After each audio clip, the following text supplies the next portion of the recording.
John Fullbright back here at eTown Hall.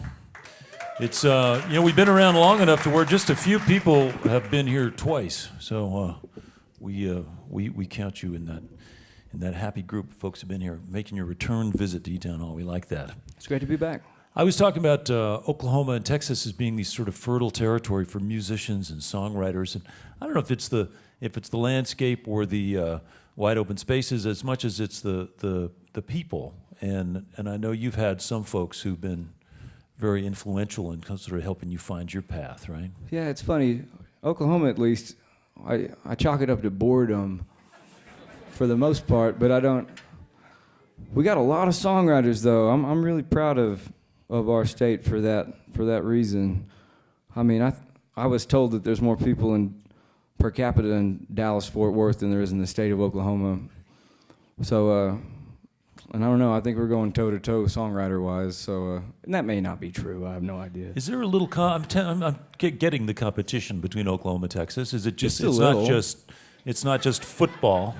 Just a little. Did it start with football, or was it?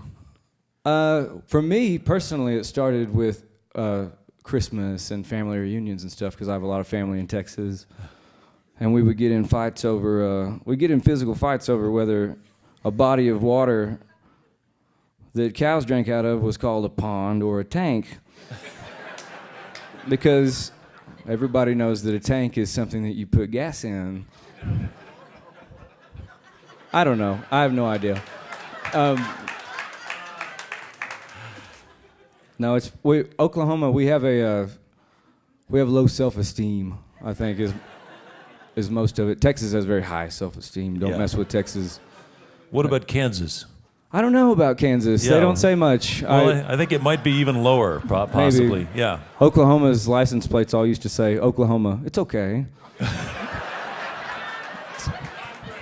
It's all right. Neither here nor there. But there is a thing. I mean, whether it's I know some people call that whole thing about red dirt music, or whether it's, Leon Russell and J.J. Cale and all the way, Texas, Western swing and Tulsa and Kane's Ballroom and all that stuff. It's deep. Will Rogers. It's a rich vein. Woody Guthrie right Robert there. Earl Keen. Mm-hmm. Yeah. Mm-hmm.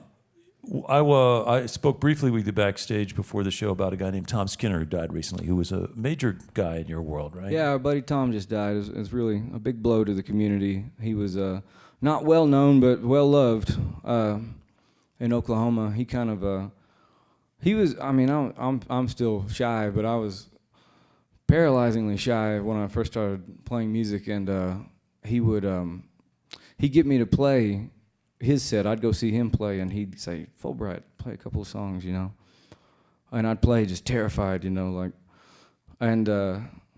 it turned out he was just going to smoke a couple of cigarettes.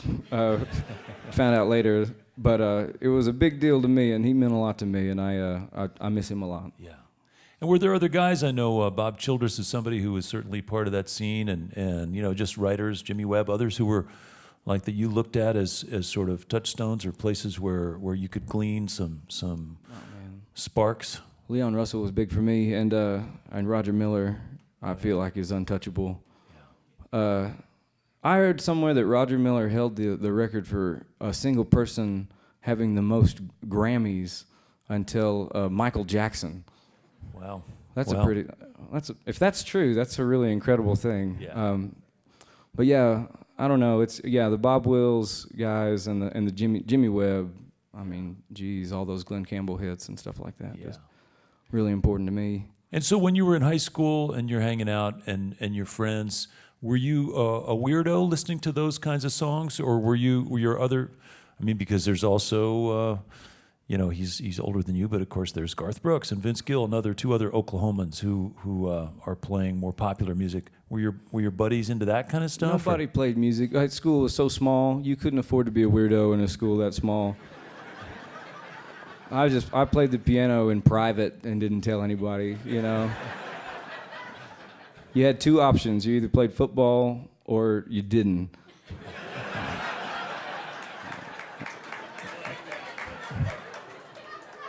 And I didn't. Yeah. Yeah, clap now.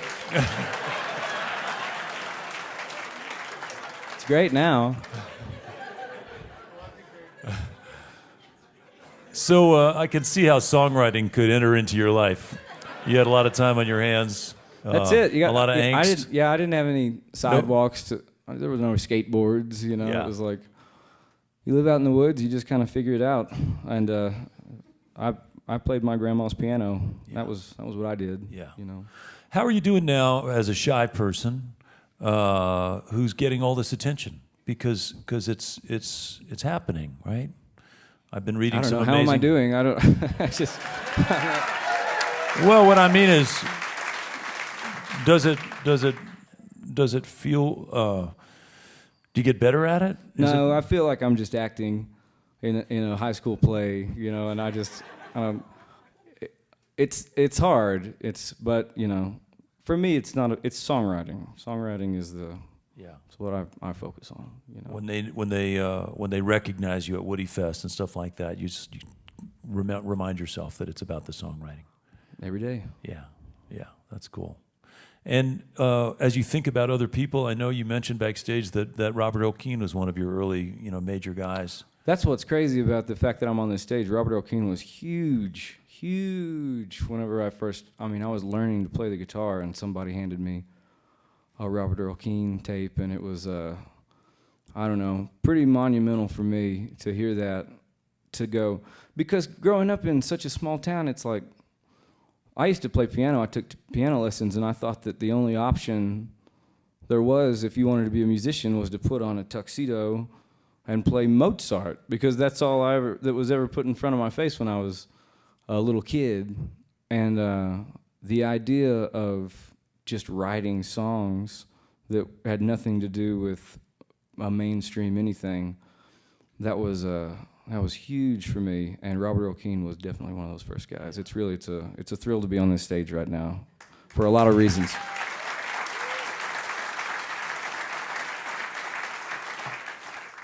It's funny hearing you talk about that solitary way of approaching music and songwriting, and being in a small school and maybe being one of the others instead of the outsides instead of insides. I feel like when I hear you play and sing, there's a place where I know for me sometimes it's the edge of danger as a musician, where I kind of go for a little bit. Like there's a place where I don't want to go off the rails, but there's some intensity that lives in that place where you don't really know what's exactly going to happen next. And I don't know if that makes any sense to you as a singer or player. But sure, but it's it's done within the privacy of your wherever you're writing that song that night. And I don't ever think, if I'm ever going to write anything, I can't ever think, man, this is going to sound really good in a big PA playing for thousands of people, because that would just kill it. Right. I get that. That's not what it's about. I mean more about performing than writing, about the performing piece. But there's an invisible audience in your head, and they're all huge fans of yours when you write. And when you start to hit that edgy place, the crowd goes wild in your head, and that's the only time where you can actually finish anything, And then all of a sudden things are working out, and you're playing on all kinds of different places. I understand you drove here too, right? You drove. I did. So just getting in a car and getting on the highway. Yeah, I needed it. I like to drive. That is one of the. It goes hand in hand with the job, but I enjoy it. I like to get in a car and drive a long distance. It's very. It just frees a lot of things. It's kind of empowering, and especially to drive to Boulder. It's a beautiful trip. Yeah. Do you listen to music, or do you have a lot of downtime with no music on? I listen to NPR and I listen to podcasts mostly. Yeah. I don't really listen to a whole lot of music. Yeah. And then you get here and we put you up in the world's most ghost-like hotel, ghosty hotel. Yeah.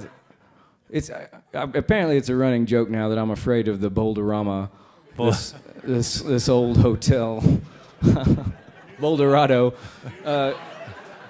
What's the Rama? Where did I get that? Boulderado. Like the song Desperado. No, apparently someone told me that's where Stephen King wrote The Shining, and now I just can't. So I've never finished that movie. Well, it's just the stationery is nice from the hotel. Yeah, I like to write on that stationery. It's really cool. I like to write just songs and stuff. I'll steal a couple of pads before I take off because it looks really neat. Yeah. Well, listen, it's a great adventure that you're on, and you never know where it's going to take you. But it is the songs, John. It is the songwriting. It's the work you've done, the work you put in, the time you spend. Because it's a great gift to us. We appreciate it. Thanks for coming by. Glad you're here. Thanks for having me. Yeah, man. Let's get back to music with Mr. John Fullbright.